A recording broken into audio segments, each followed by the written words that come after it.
Okay, we will get there. I'll start again. So today's talk is about why exercise you're doing is not helping you to lose weight and what to do instead. And this is the weekly Menopause Matters Live. So if you're here live, hello, give me a thumbs up or wave or tell me who you are so I know who's watching. Um, for those who don't know me, I'm the menopause specialist. I'm Vanessa. I'm a nutritional therapist, certified registered nutritional therapist. And I'm going to be talking about exercise because I know that a lot of women try to use exercise to lose weight. And it's something that is very frustrating for a lot of women. Now, we all know that during menopause, we need to exercise. Of course, we do. But we are often doing the wrong kind of exercise. Now, before we get started, wherever you're watching, whether you're watching on Facebook, whether you're watching on Instagram, if you're on Instagram, don't forget to follow me if you're not already, and like this video so that I know that you found it interesting and that you want me to do more like this. Same with the Facebook, in the Facebook group, make sure to like it. And if you're watching on YouTube, please hit that bell to subscribe, and you'll look out for my weekly lives. Okay, so back to today's topic. This is really important because most women who struggle to lose weight, and I'm not talking about women who are eating bad diets, eating too much carbs, eating too much in total, not looking after their diet, because 80% at least of weight loss has to come from what we're eating, what we're putting into our body.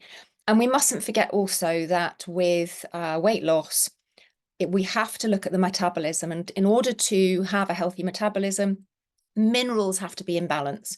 You know that I talk about, if you've been following me, I talk a lot about minerals. I'm not going to be talking about that much today, but it is a big piece of the puzzle because it affects us, the speed of your metabolic rate. So if you don't get that sorted, then you're not going to make improvements. But I'm not talking about women who eat bad diets. I'm talking about women who are eating healthily and exercising and still can't shift a pound.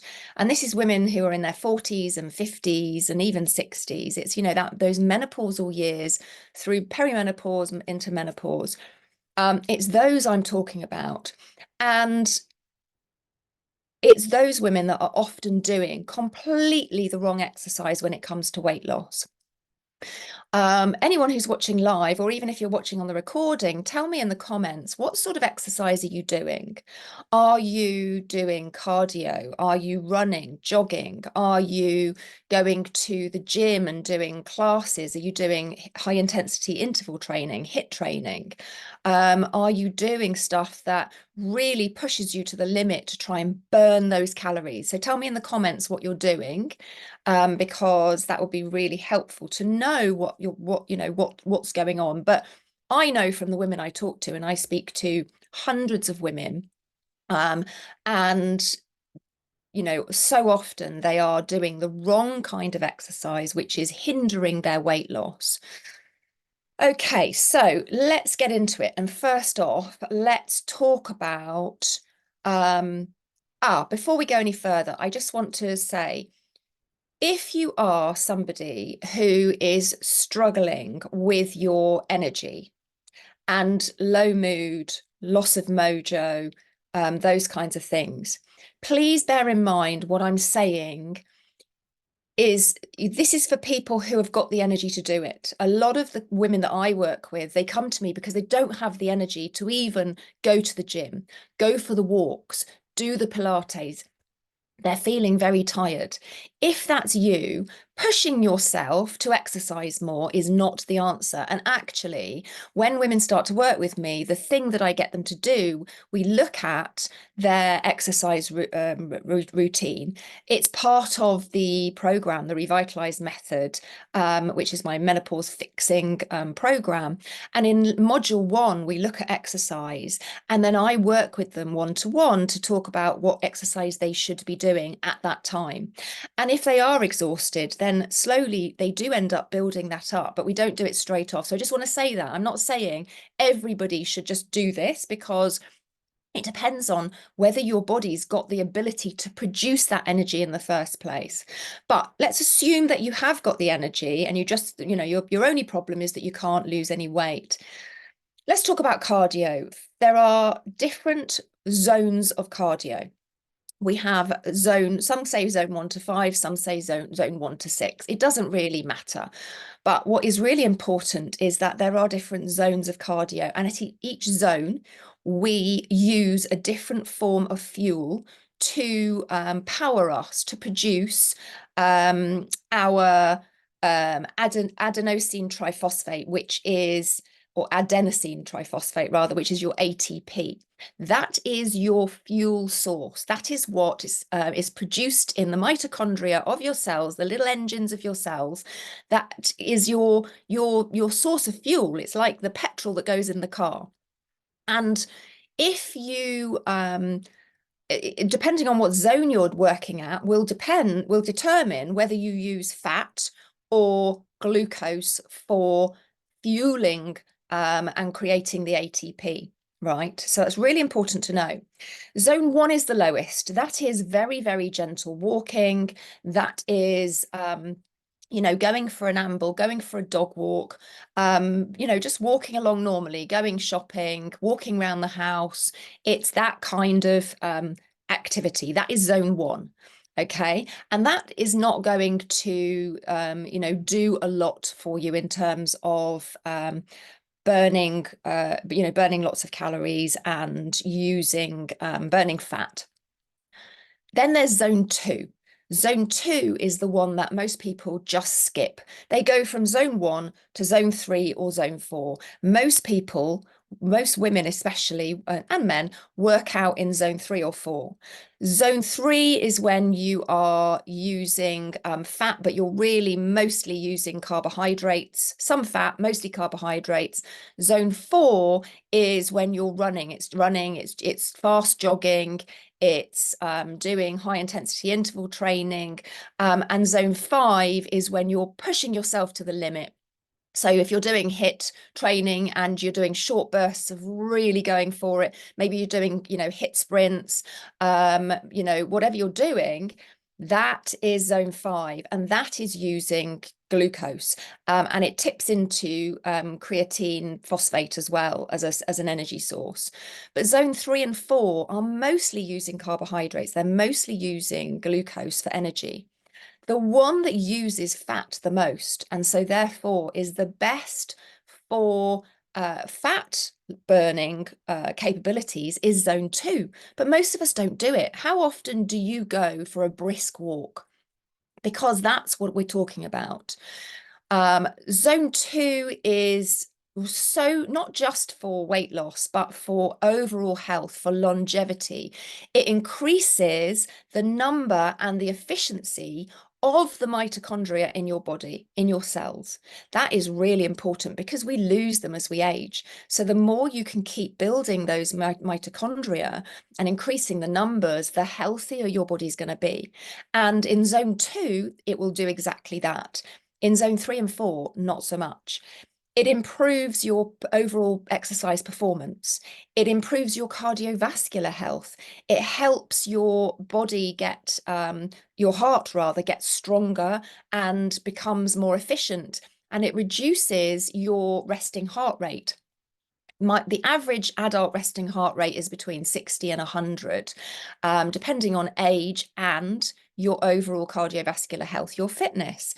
Mine is at the top end of the 50s, and I'm slowly improving it. And I'm 50. So, as we age, it should go up. But I'm at the very, very bottom range of that. And that's where you want to be. And actually, some adults who are very fit are more like 40 when it comes to resting heart rate. The lower you get, the better. It also, zone 2 prevents injury. There's very, very little chance of injury during zone 2. And it aids your recovery. So if you do it in between the harder sessions, it can actually improve your overall recovery. There's very little stress on the body in zone 2. So how do you get to zone two? Well, you can do it in a number of ways. It doesn't really matter. It's what you find enjoyable. I prefer to go for a brisk walk. I have a dog, so going walking is a normal everyday thing that I do. And so I tie it in with that. I also use it during Pilates. Now, if you're doing it with, Pilates or yoga, you're not going to be doing it in the sort of lying down relaxation type poses. You're going to be doing it in the more active forms of Pilates and yoga. But you can definitely get into zone two with those. You can do it with even weightlifting. You just don't go very, very heavy on the weights. You can do it on running. You can even stay in zone two running. You just don't run fast. It's actually really enjoyable. You should be able to speak. If you can't have a conversation while you're doing it, then you're not in zone two. You're in zone three or four. You can cycle. You can do swimming. Whatever it is that you enjoy, you can get into zone two. And in terms of how much you should be doing a week, well, you're aiming for somewhere between 150 and 180 minutes a week. So if you split that into four, that would be 45 minutes sessions, 45-minute sessions, or three 60-minute sessions. The minimum you really want to be doing in any one session is 30 minutes, preferably 45. And that's, that would be the optimal.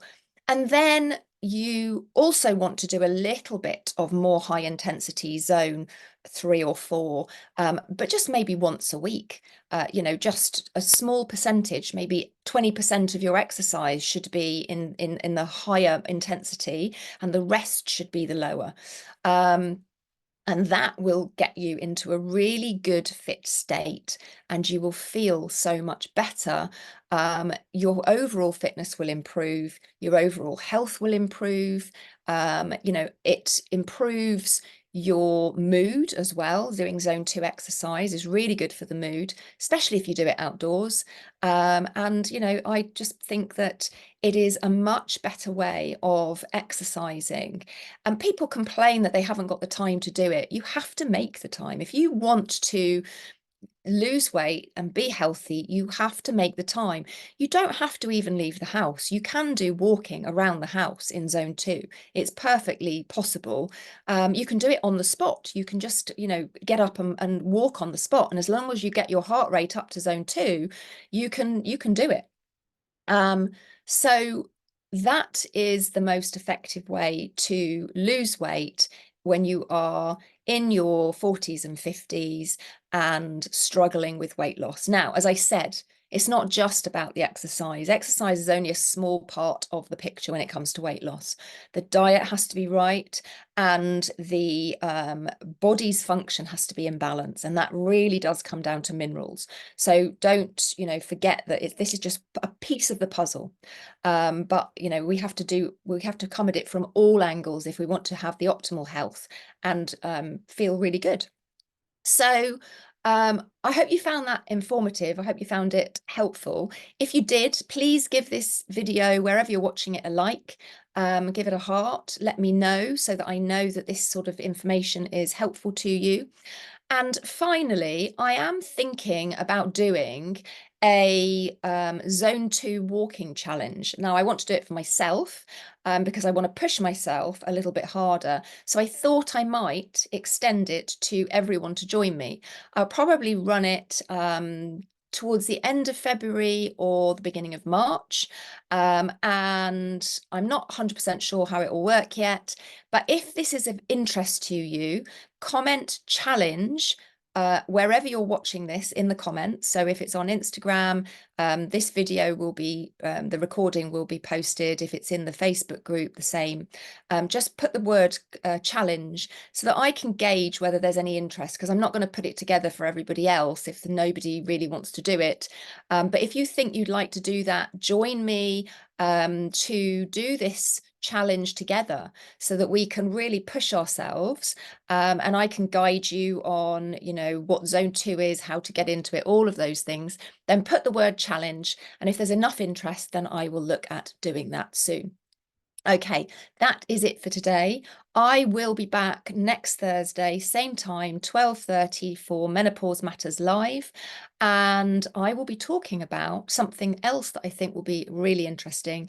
I'm going to be talking about aging and how to turn back that biological clock and reduce its impact on your body. And I'm not just talking about the face and facial aging, but it does include that as well. But I'm talking about your whole body. How can we reduce that overall aging or slow it down so that it doesn't have such an impact on us? So I think everyone will find that one really interesting. So I will see you next week.